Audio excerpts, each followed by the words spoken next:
Bismillahirrahmanirrahim. Alhamdulillahirabbil alamin wassalatu wassalamu ala rasulil karim nabiyina Muhammadin wa ala alihi wa ashabihi ajmain wa man istanna bi sunnati ila yaumiddin amma ba'du. Ikhwati wa akhwati rahimakumullah. Assalamualaikum warahmatullahi wabarakatuh. Pada pertemuan kita yang ke-27 ini kita akan melanjutkan babul istitsna yang kedua, bagian yang kedua, dan ini akan masih berlanjut insyaallah. Di pertemuan selanjutnya masih kita bahas bab yang sama. Kita baca terlebih dahulu bait yang akan kita bahas untuk kesempatan ini. Wa in minafyin wa tamamin hulliya fa abdilana bin nasbi ji mustathniya kalam yakum ahadun illa salihu aw salihan fahuwa lidaini salihu aw kana naqisan fa'aribhu ala hasabi ma yaji'u fihi al-amala kama hada illa muhammadun wa ma abadtu illa Allah fatiras sama wa hal yaludul abdu yawmal hasyri illa bi Ahmad syafi'il bashari. Bait yang pertama adalah mengenai hukum mustasna dengan ilah. Yang kedua yang berbunyi wa in binafyin wa tamamin hulliya fa abdilana bin nasbiji mustasniya, yang artinya jika kalimatnya dikenakan nafi dan tam, kalimat asalnya adalah wa in hulliya binafyin wa tamam. Jika kalimat tersebut dikenakan nafi dan tam, fa'abdil au bin nasbi, maka jadikanlah mustasna tersebut sebagai badal atau mansub. Nah, ini adalah hukum mustasna yang kedua dengan illa. Jika kondisi kalimatnya didahului oleh huruf nafi atau bisa juga nahi atau istifham, tapi pada asalnya adalah nafi, maka penulis di sini hanya menyebutkan nafi saja. Ya, karena asalnya adalah dengan nafi. Wa tamam, dan kalimatnya ini sempurna. Artinya di sana disebutkan mustatsna minhunya. Disebutkan apa? Mustatsna minhunya. Maka kita boleh memilih antara menjadikan mustasna tersebut sebagai badal ya dari mustasna minhu, atau tetap menasabkannya sebagai mustasna. Nanti kita lihat contohnya di bait berikutnya.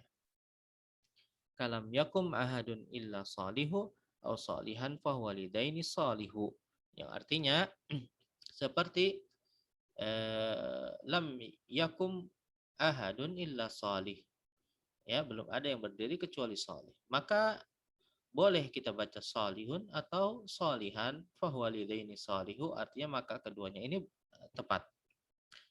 Nah, kita lihat contoh ini, kalimatnya didahului oleh lam. Dan lam ini termasuk huruf nafi. Kemudian setelah itu disebutkan mustatsna minhunya yaitu ahadun.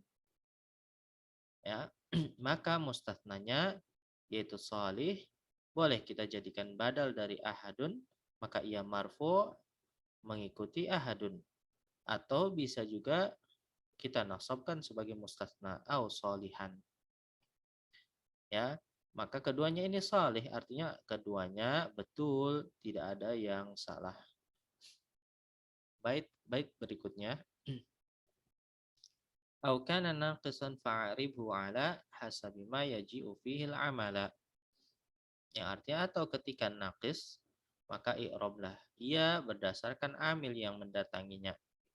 Nah, ini adalah hukum mustasna yang ketiga dengan illa, yakni ketika kalimatnya naqis, yaitu tidak sempurna, alias tidak disebutkan mustasna minhunya, maka i'rabnya ini tidak tetap. Ya, akan tetapi apa? Tergantung pada posisi mustasna minhu yang hilang tadi. Nah, kita lihat contohnya pada bait berikutnya. Kama hada illa Muhammadun wa ma abadtu illallah fatiras sama. Ya, seperti hada, ya, ma hada illa Muhammadun. Tidak ada yang membimbing kecuali Muhammad. Kemudian contoh yang kedua, wa ma abadtu illallah. Tidak ada yang aku sembah kecuali Allah, fatiras sama, yang menciptakan langit. Ya, contoh pertama ma hada illa Muhammadun. Mustasnanya mana? Muhammad. Kemudian mana mustasna minhunya? Tidak ada. Tidak disebutkan. Maka Muhammad di sini harus menggantikan mustasna minhu. Ya. Sebagai apa posisinya mustasna minhu di sini? Sebagai fa'il dari hada. Ya, sebagai fa'il dari hada. Maka Muhammadun ini harus marfu' karena ia menggantikan posisi mustasna minhu. Contoh yang kedua, ma'abadtu illallah. Sama dengan contoh sebelumnya, tidak disebutkan mustasna minhunya. Hanya saja yang berbeda adalah mustasna minhu yang hilang pada kalimat ini sebagai maf'ul bih dari abadtu. Maka lafaz Allah di sini harus mansub sebagai pengganti dari apa? Dari maf'ul bih tersebut. Abadtu illallah. Ya, mansub sebagai maf'ul bih. Adapun fatiras sama hanya pelengkap dari bait ini. Kemudian bait selanjutnya wahal yaludul abdu yaumal hasyri illa bi Ahmad syafi'il bashari. Apakah hamba mencari perlindungan pada hari kebangkitan melainkan kepada Ahmad sang pemberi syafaat manusia. Nah, bait terakhir ini juga menggenapi contoh hukum yang ketiga. Di mana mustathnanya ini kita perhatikan adalah Ahmad dan dia majrur ya oleh huruf ba ya bi Ahmad. Kenapa? Karena fi'il yaludhu ya adalah fi'il yang muta'addi dengan huruf jar yaitu huruf ba seperti marro bi ya marro bi yaludhu bi. Maka maf'ul bih dari yaludhu ini harus majrur ya yaitu apa? Ahmad. Ahmad di sini adalah isim majrur karena adanya huruf ba dan dia majrurnya dengan fathah karena ia adalah ghairu munsharif. Ya, hal kita perhatikan di sini dia bukan nafi tapi dia istifham. Nah, akan tetapi dia masuk ke dalam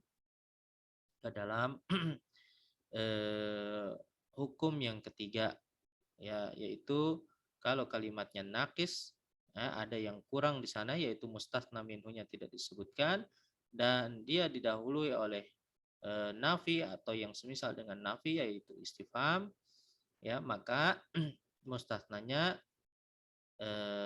tergantung kepada posisi mustasna minhu yang hilang. Ya, kebetulan di sini ya mustasna minhu yang hilang adalah isim majrur. Maka bi Ahmada juga majrur. Ya, adapun Syafi'il Bashar adalah pelengkap ya dari bait ini. Dia sebagai naat dari Ahmada. Nah, itu yang bisa kita bahas pada kesempatan kali ini. Kita baca sekali lagi bait tadi. Wa in minafin wa tamamin hulliya fa abdilana bin nasbiji mustathniya kalam yakum ahadunilla salihu aw salihan fahuwa lidaini salihu aw kana naqisan fa'aribhu ala hasabi ma yaji'u fihi al-amala kama hada illa muhammadun wa ma abadtu illa Allah fatiras sama wa hal yaludul abdu yawmal hashri illa bi ahmada syafi'il bashari. Wassalamualaikum warahmatullahi wabarakatuh.